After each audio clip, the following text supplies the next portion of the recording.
Oh, thanks. Appreciate that.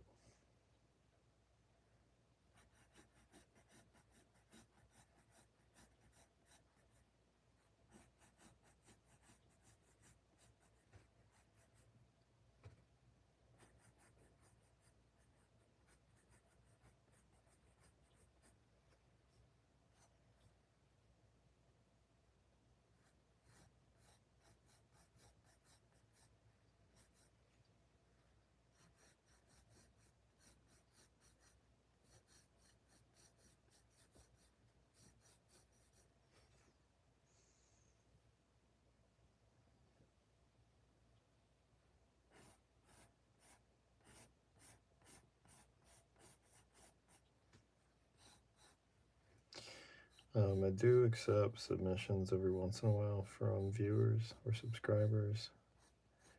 I've yet to do any of them recently, but you can also email me through my website, and I do commissions as well, just depending on how much you want to have a drawing of yourself. But starting pretty soon, I'm going to start doing a drawing of one subscriber a month. So I have to figure out exactly how I'm going to go about doing that, but it's in the works.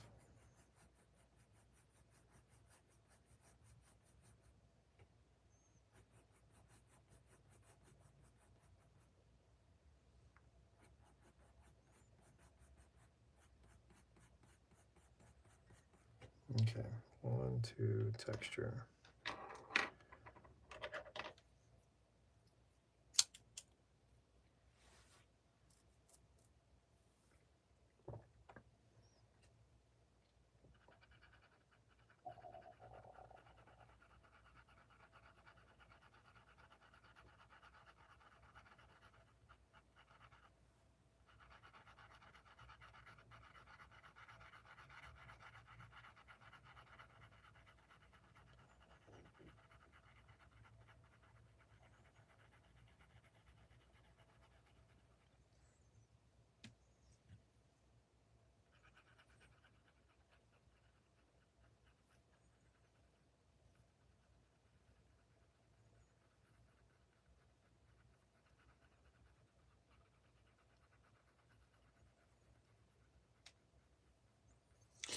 Where did I get that pencil from? The one I'm currently using, or the one that I had?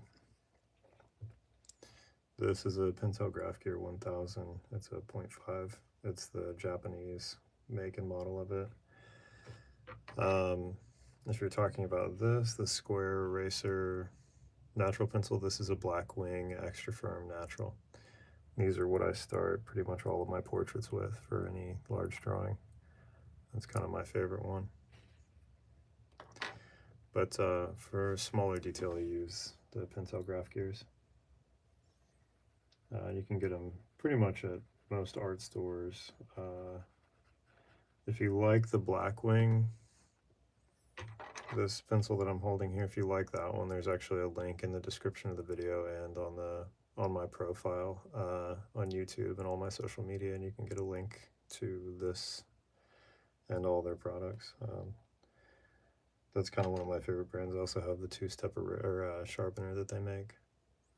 But Blackwing is kind of the best for all of my big pieces.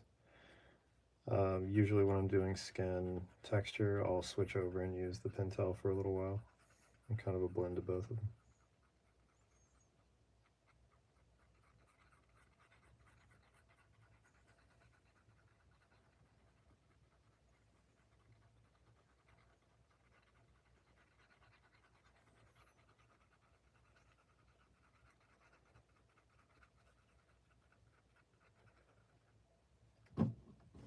Yeah, of course. Always happy to help if people have art questions specifically.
is the drawing of me.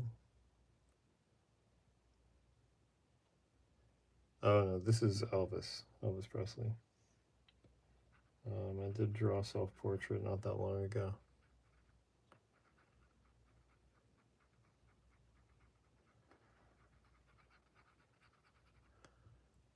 Let's see, do I occasionally bounce over to my reference photo? So I can answer that in pretty good detail. Typically when it's at this stage, I have it over off to the left. It's actually on an iPad right now. Sometimes I'll have them printed out on the side, just over here on the other page. But because I'm lazy right now, I've got my iPad with the photo on it, and I'm just kind of glancing to see where the contrast and contour are on his face. When I'm doing the initial sketch phase, I've either got a printout or my iPad just on the other, like on this left-handed page right here.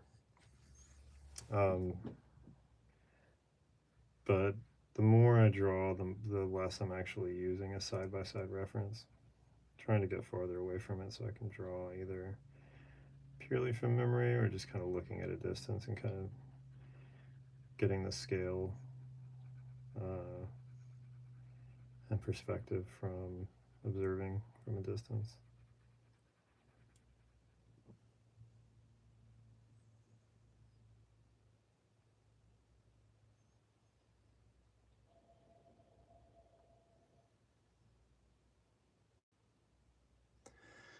Let's see. Oh, I don't know what a PFP is. I don't know, maybe that makes me old, but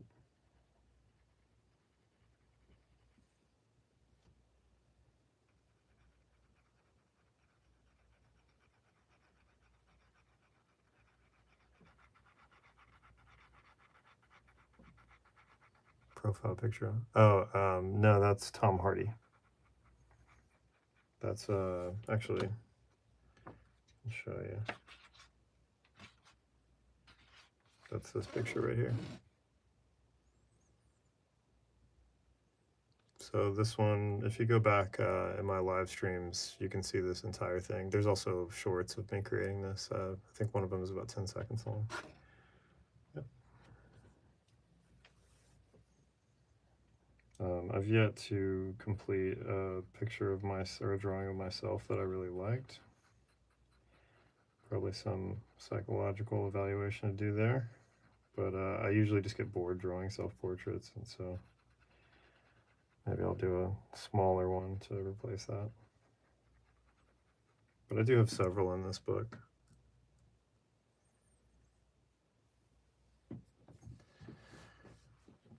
Oh, thanks. So there is somewhere in here, let's see. That's a Bic multicolor pen drawing I did of myself. I look a little bit sad and old in it. Just it's hard to do when you're drawing in ink. But yeah, that's pretty accurate to what I look like right now, minus my glasses. Let's see. I wish I could be as good.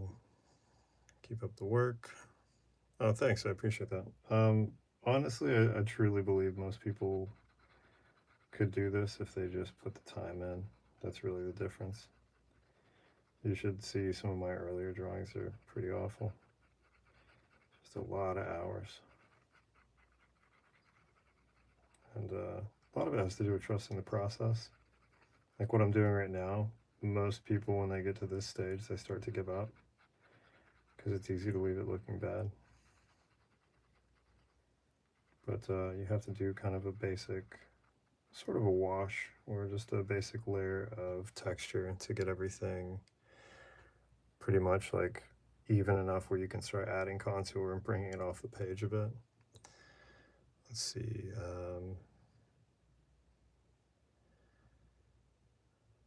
What pencil do I use? So I've got a couple. The ones I use for detail are the Pentel Graph Gear 1000s. This is a 0.5 and a 0.3. These are what I do like hyper small detail with. The paper I'm using is 150 GSM, and so I find that the lead at this size and at the 0.3 size create a better skin texture than some of my other ones. But my favorite pencil in general to draw with are the Blackwing Naturals. It's an extra firm graphite. Um, these, like if I'm doing a quick sketch, I always use these. And then if I want to do sort of like a loose sketch, I prefer to use these. I like the long grip and the flat eraser. Like it's got a square eraser, but the flat eraser receiver, you can rest on your hand for a really long grip. And then I've talked about it a lot on here, but I eventually, maybe on my day off this week, I'll go and get one. But there's a Blackwing pencil extender that's on hold for me at a local art store. And then that way I can sort of revive the graveyard of half-used pencils that have just been occupying my cabinet. And yeah, he does have some pretty heavy hooded eyelids. He's and this photo that I'm using as a reference it's actually really well lit, so it was one of the less contoured photos. But I wanted to draw a young Elvis and have kind of a distant gaze one instead of like heavily sweaty and glasses Elvis. But yeah, this is also, it's against a lot of what I typically draw because I usually draw people that are a little bit more aged or bearded, just for having like more geography on the face to map out, you know, distance from everything. So this one is a little bit more of a challenge for myself to stop being shy about drawing people that don't have as much going on. I find that it also forces you to create more of a realistic gaze in the eyes, which those are not finished. They're just kind of halfway there.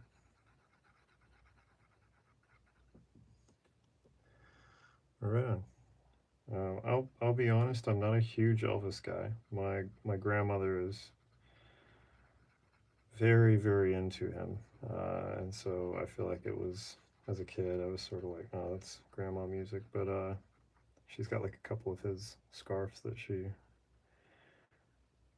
claims to have been thrown in crowds, but I kind of have a sneaking suspicion she was like battling for him in the front rows. She was Miss Missouri or something like that, so maybe he was throwing them at her. But let's see, you said you're considering using some cloth tape around the grip area of that awesome brass pen. Love that weight, but the brass gets pretty smelly in hands once the hands aren't completely dry. Oh yeah. Let's see, this is Tom, right? If I remember correctly. I think we're talking about the Colotino. Could do that. There's also some full-fingered drawing gloves. Okay, yeah. I saw your last name. I was trying to make sure that I'm thinking of the same person. But yeah, I don't know. To be honest, I don't really. A lot of people notice the brass smell. I don't. Like I'm sure if I really like put my face on the pen or smell my hands after drawing or anything, I probably would notice a bit more. But I just have so much brass, it's sort of lost on me. That's sort of like a pit master not smelling barbecue. But yeah, I have seen people put you could get like washi tape, because washi tape is it's a little more forgiving when you take it off. Like I actually have let's see if I can open this cabinet without like cascade of things falling out. Yeah, here it is. I use washi tape on my ballpoint that I have a microphone on. So this is a Parker Jotter that I draw with sometimes. There's some videos in the archive if you go back and look, and some reels. If I were to take this off, there's no residue. But yeah, that's what I'd recommend if you're going to put a grip on there, is washi. It comes off really easily, and then you can actually reapply it really well. But yeah, this is like, I need to probably do some more videos with this because it's been a while. But that's what I'd recommend. Then your pen won't have as much residue. Although it is brass, you could just clean it with like dish soap. or Brasso, but I will say Brasso is Brasso is smellier than brass itself. So once you get the chemical on there, it takes a long time to get it off. The smell of it, anyway.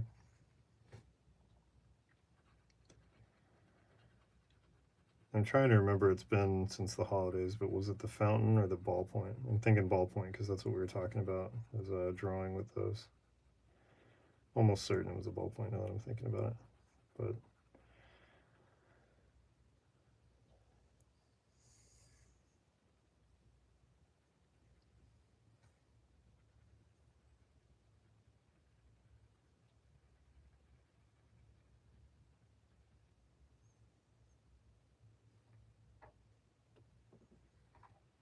let's see, and just for anyone who's watching for like techniques and sort of explanations of what I'm doing, I'm just adding a base layer of texture and a little bit of contrast so I can start going in and laying in more detail and lifting it.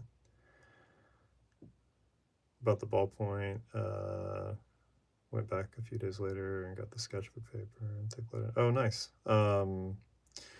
The brass pencil would be,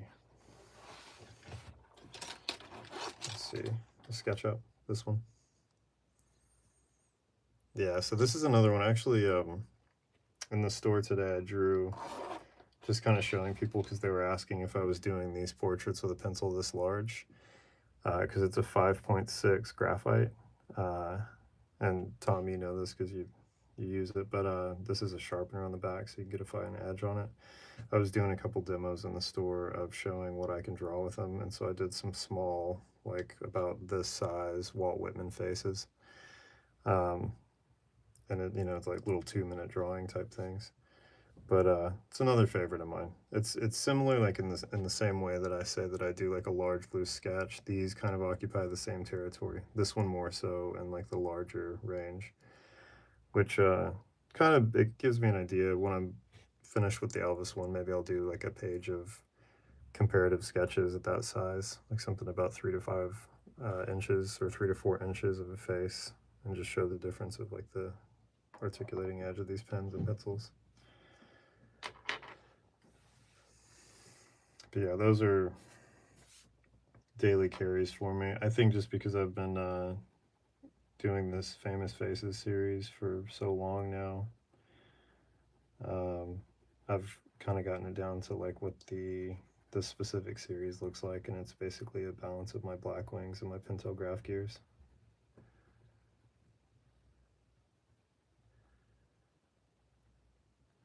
Let's see, said, do I occasionally use a stunt for blending? No, not really. So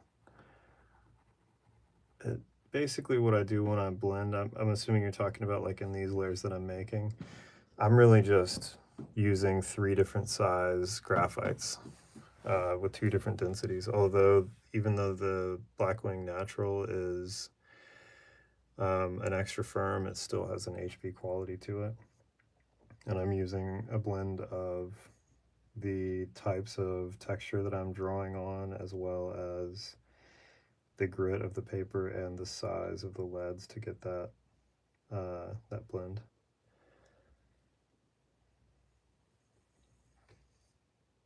Hopefully that answers your question.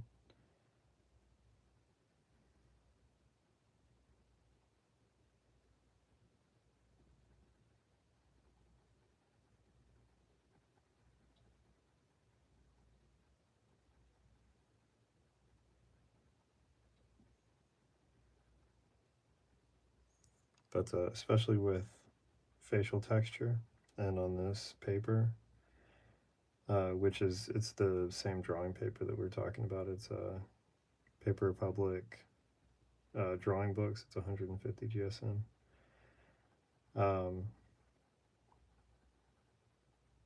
You can get a nice skin texture if you do tight groupings of circles, which is basically what I'm doing. Even though some of it looks like I'm laying down the original, or like the first layer of cross hatching, I'm actually just doing ovular patterns.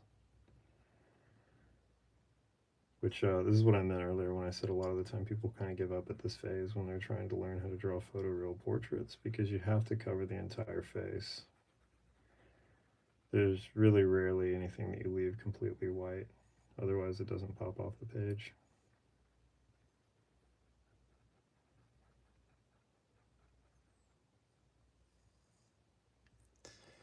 See, you said you haven't dabbled with it yet, but years ago you bought a jar of powdered graphite.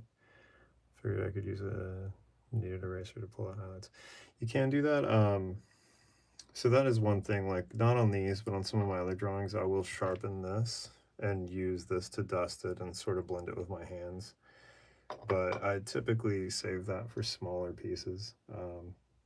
My pocket-sized drawing book isn't in here, but I've got a couple in there that I think I showed you that have like Lawrence Ferlinghetti or that comedian Ari Madu, and they both have sort of a dusted background like that. But a lot of the time when I'm using an eraser to pull anything out, I'm just reducing in terms of like hairs and reflective surfaces in the eyes or on the bridge of the nose or the point of the nose. I think of it more in terms of how I look at photography, where I'm sort of the equation that I have there is that I'm metering for the highlights, so you can see a little bit of the highlights, but the shadows are all contrast. So I kind of go darker than lighter, if that makes sense.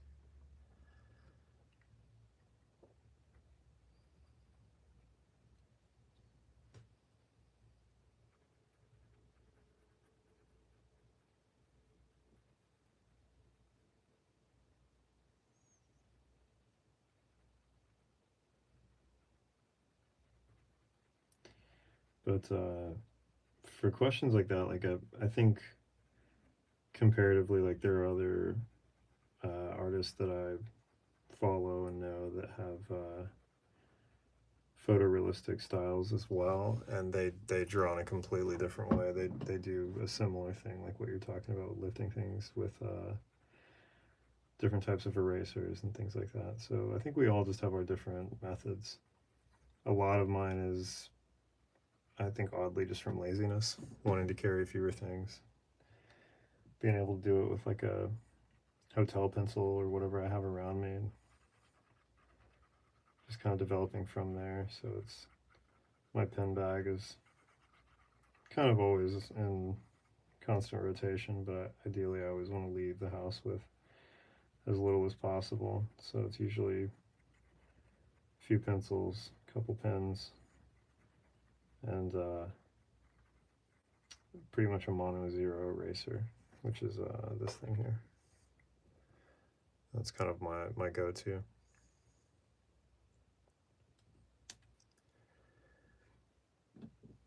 Yeah, precise is a good way to describe this style. It's why anytime I'm not drawing like this, I tend to do like scribble method with a ballpoint, because I want it to be loose and a little more chaotic and not as precise.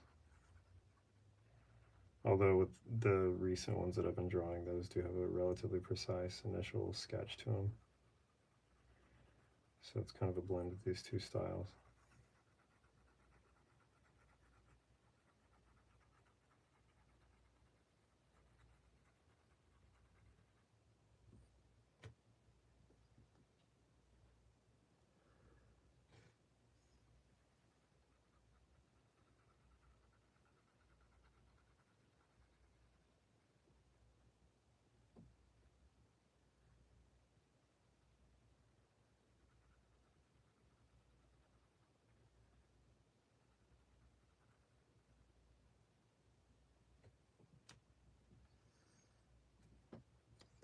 So it's probably hard to see. I know that there's some YouTube compression that happens, especially when I'm filming with an iPhone.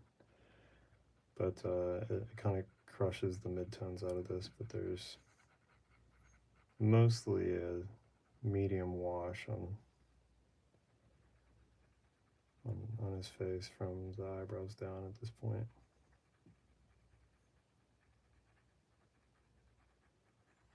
A lot of the time when I edit these time lapses after I finish these portraits, I have to go in and kind of color correct it so you can actually see all the layers being added one by one.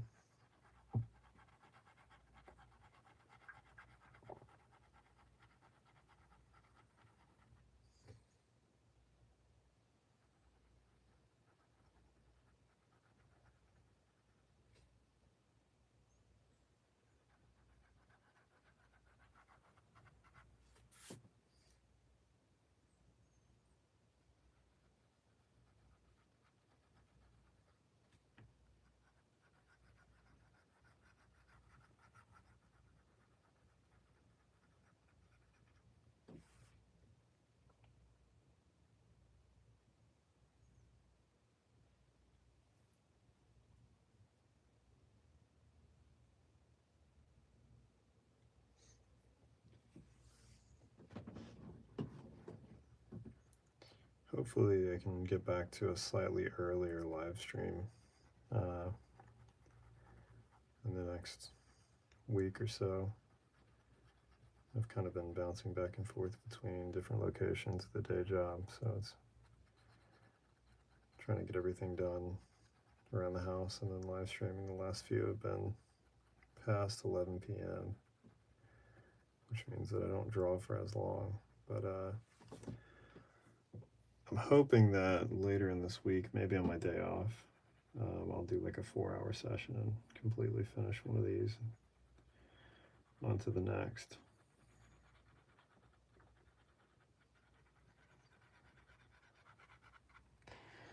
Technically, I was supposed to be off today and yesterday. I was intending to do some longer drawing sessions, but this time of year, everyone's getting sick, so I'm kind of pinch hitting for a bunch of coworkers.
Appreciate that.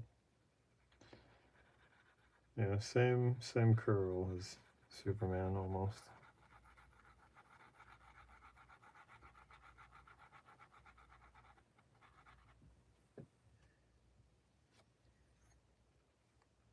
Although the new Superman has apparently his hair was CGI for most of the film.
All right, so it's midnight. I'm gonna go ahead and call it. That's 41 minutes of drawing. I'll be back on tomorrow night, hopefully earlier, but at some point I'll be back on. So the last few nights it's been 11:30ish p.m. Pacific Standard Time. Thanks for watching. If you have suggestions of who to draw next, feel free to comment on my other videos. Starting probably realistically next month, I'm going to start drawing 1 subscriber a month if people comment and play nice. So go ahead and do that. Appreciate you watching. See you tomorrow. All right.